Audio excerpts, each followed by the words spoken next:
Caitlin Clark's sick numbers should leave no doubt she's a future WNBA star. Good morning, winners. Welcome back to the Morning Win. Thanks so much for rocking with us today.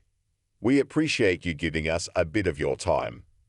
Folks, Thursday is the final day of the regular season in the WNBA. The season is shorter, obviously, but this year was a blur for me.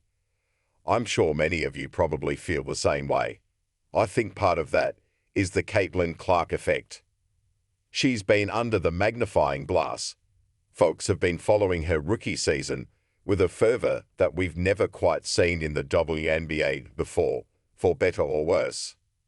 As soon as she came into the league, the conversation about how she'd adapt to the WNBA was a hot-button issue.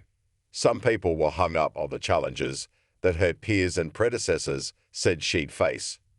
Others were convinced she'd immediately dominate the league. Even now, when the season is coming to a close, her play in the WNBA is still one of those weird topics where nobody can seem to find any middle ground. With that said, I figured it'd be good to take stock of how she performed this season. What's funny is that, after taking a look at the numbers, everybody was kind of right.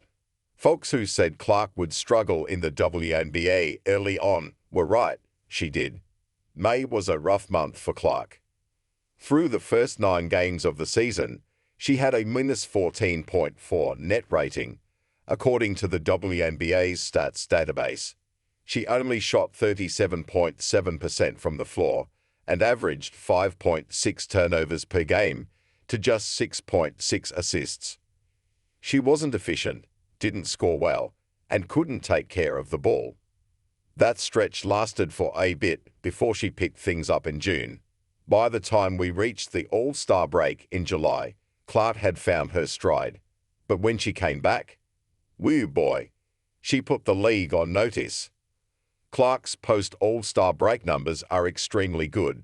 She's averaged 24.3 points per game in the 13 games since the WNBA's return from the break. She's shooting 36% from deep on over 10 attempts per game and is also dishing out 8.9 assists per night. So the folks who thought she'd eventually flail her way into a great season were right too. She's a lock to make an All-NBA team, which means she'd be considered one of the best 10 players in the league this season. That's high praise. There's still a ton to clean up for Clark. Her turnover percentage is at 25.1% per her hoop stats, which ranks in the 6th percentile in the league. That's not great. Those turnovers are a major problem. They nullify that gaudy assist total and cut her efficiency quite a bit. Sure, some of them are on passes that Clark's teammates haven't been able quite to corral in.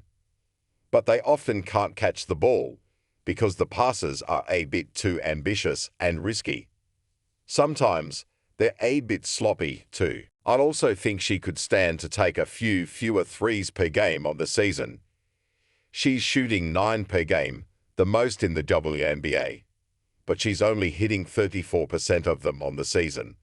Meanwhile, she's shooting 62.6% at the rim. Getting to the cup more would help her get to the line and bump that efficiency up further. But these are nitpicks in what has otherwise been a brilliant season from Clark, with plenty of ebbs and flows along the way.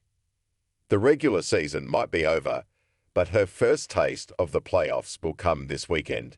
It'll be fascinating to watch her on that stage too. Can't wait. Wake up, babe. New Ben Simmons highlights are here.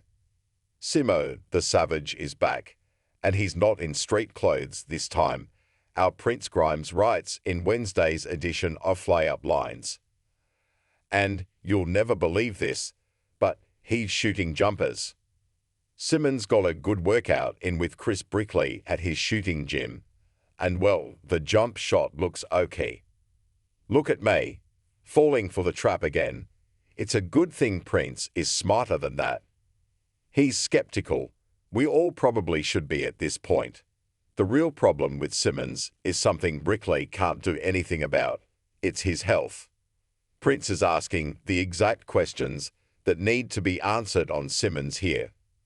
Until those questions are answered, we should all remain skeptics.